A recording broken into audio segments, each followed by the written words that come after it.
Hi friends, எல்லோரும் எப்படி இருக்கிறீங்க?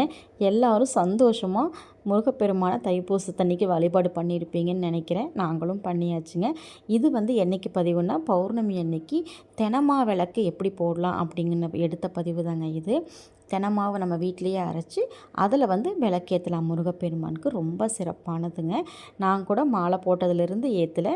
பௌர்ணமி அன்னைக்கு தாங்க கோயிலுக்கு போய் முருகனை கும்பிட்டுட்டு மருதமலை போய் அதுக்கப்புறம் வீட்டுக்கு வந்து தாங்க நான் தெனமாவில் விளக்கேற்றினேன். பௌர்ணமி அன்னைக்கு தான் ஏற்றினேன். அதை பற்றின பதிவு தாங்க. அந்தன்னைக்கு விட்டுருந்தாலும் தப்பில்லை. சஷ்டிகள்லையும் நீங்கள் ஏற்றலாம். இந்த 6 மாதமும் பார்த்திங்கன்னா, வரப்போகிற 6 மாதமும் உகந்த காலம்தாங்க பௌர்ணமிக்கு. அதுக்கு ஃபஸ்ட்டு நம்ம தெனை பார்த்திங்கன்னா வரகு மாதிரியே இருக்குங்க. ரெண்டுக்கும் டிஃப்ரென்ஸ் பார்த்திங்கன்னா, தெனை கொஞ்சம் மஞ்சளாக இருக்கும், மஞ்சள் தன்மையாக இருக்கும். அதுக்கு ஃபஸ்ட்டு பார்த்தீங்கன்னா, கொஞ்சமாக தெனை ஒரு கப் எடுத்துக்கோங்க. அதை நல்லா 2, 3 டைம் வாஷ் பண்ணி ஒரு 10 நிமிஷம் ஊற போட்டு, அதுக்கப்புறம் நல்லா ஃபில்ட்ரு பண்ணி ஒரு துணியில் நிழல்ல உலர்த்தி எடுத்துக்கோங்க. அதுக்கப்புறம் மிக்ஸி ஜாரில் பிடிச்சி சலிச்சுக்கோங்க. சலிச்சுட்டு திரும்பவும் அதை ஜாருக்குள்ளேயே போட்டு அதில் கொஞ்சமாக நாட்டு சர்க்கரையும் 1 ஸ்பூன் தேன், அதாவது நீங்கள் அரைச்சி சலிச்சு எடுத்த மாவு பார்த்தீங்கன்னா ஒரு 150 கிராம் இருக்குது அப்படின்னா, இப்போது அதுக்கு ஒரு 2 ஸ்பூன் நாட்டு சர்க்கரை, 1 ஸ்பூன் தேன் போதும். நீங்கள் 150 கிராம் 200 கிராம் மாவு இருக்குதுன்னு சொல்லிவிட்டு நிறையாலாம் போடக்கூடாது. 2 ஸ்பூன் நாட்டு சர்க்கரையும் தேனும் 1 ஸ்பூன் போதும். இதை நீங்கள் மிக்ஸி ஜாரில் போட்டு திருப்பிகிட்டே இருந்தீங்கன்னா, ஜார்லேயே இது அப்படியே உருண்டையாகி சுருட்டு வரும் உங்களுக்கு. ஒரு டைம் அப்படியே திருப்பும்போது பவுட்ராகவே இருக்குன்னு நினச்சிட்டு திரும்புவெல்லாம் எதுவுமே போட்டுறாதீங்க. ஒரு 4, 5 வாட்டி விட்டு விட்டு விட்டு விட்டு திருப்பும்போது அது அப்படியே சுருண்டு அப்படியே கரெக்டாக வந்துடும்.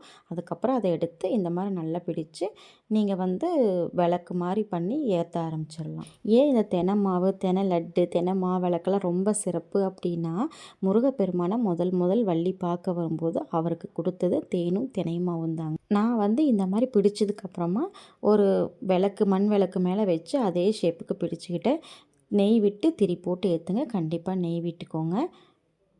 இல்லை அப்படியே நீங்கள் மாவிளக்கு மாதிரி வைக்கிறதா இருந்தாலும் வச்சுக்கலாம், ஒன்றும் தப்பு இல்லை. அதே மாதிரி விளக்கு பிடிக்கும் போதே பார்த்தீங்கன்னா, மாவு ரெடி பண்ணும்போதே வள்ளிப்பாட்டு சொல்லிகிட்டே பிடிங்க. ரொம்ப கரெக்டாக வருங்க, எந்த மிஸ்டேக்கும் வராது.